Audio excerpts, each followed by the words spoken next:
বাংলাদেশের এই সংকটময় মুহূর্তে বাংলাদেশের দেশপ্রেমিক এবং ইসলাম প্রেমিক শক্তি সমূহ আজ ঐক্যবদ্ধ।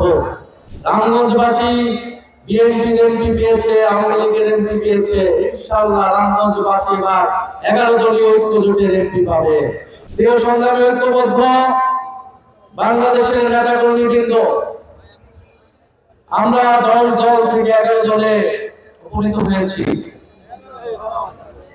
এভাবে চলতে থাকলে ইনশাআল্লাহ আমাদের প্রতিদ্বন্দ্বী বলে থাকবে সবাই ঐক্যবদ্ধ বাংলাদেশে চলে আসবে। আমরা দরজা খোলা রেখেছি।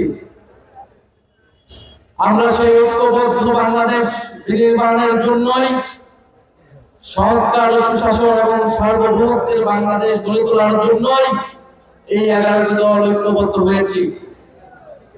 প্রিয় উপস্থিতি, আপনারা জানবেন বাংলাদেশের এই সংকটময় মুহূর্তে বাংলাদেশের দেশপ্রেমিক এবং ইসলাম প্রেমিক শক্তি সমূহ আজ ঐক্যবদ্ধ। এই ঐক্য দেশের প্রয়োজনে, দেশকে রক্ষায়, নতুন করে বাংলাদেশকে বিনির্মাণের জন্য এই ঐক্য তৈরি হয়েছে রামগঞ্জকে নতুন করে বিনির্মাণের জন্য।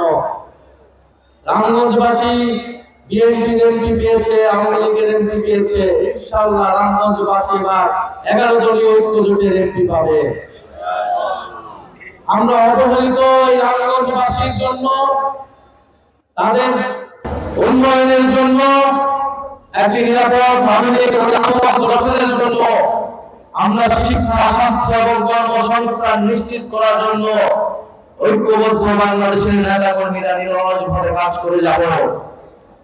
আমাদের এই ঐক্যবদ্ধ বাংলাদেশ এই 11 দলীয় জোট সরকার গঠনের অভিপ্রায়ে গঠিত হয়েছে। সরকার গঠনের জন্য রামগঞ্জ থেকে এই আসনটি আপনারা ইনশাআল্লাহ উপহার দিবেন বাংলাদেশের মানুষকে। আমরা সবাই কথা দিচ্ছি, রামগঞ্জে আমরা সংখ্যাগরিষ্ঠ বিজয় নিয়ে আসবো। ইনশাআল্লাহ আমরা সংখ্যাগরিষ্ঠ বিজয় নিয়ে আসবো।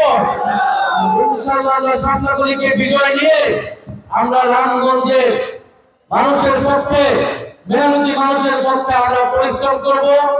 আমরা বাংলাদেশের যারা শহীদ হয়েছেন জুলাই গণঅভ্যুত্থানে সেই শহীদদের আত্মত্যাগকে আমরা তাদের আত্মত্যাগের মর্যাদা দিব।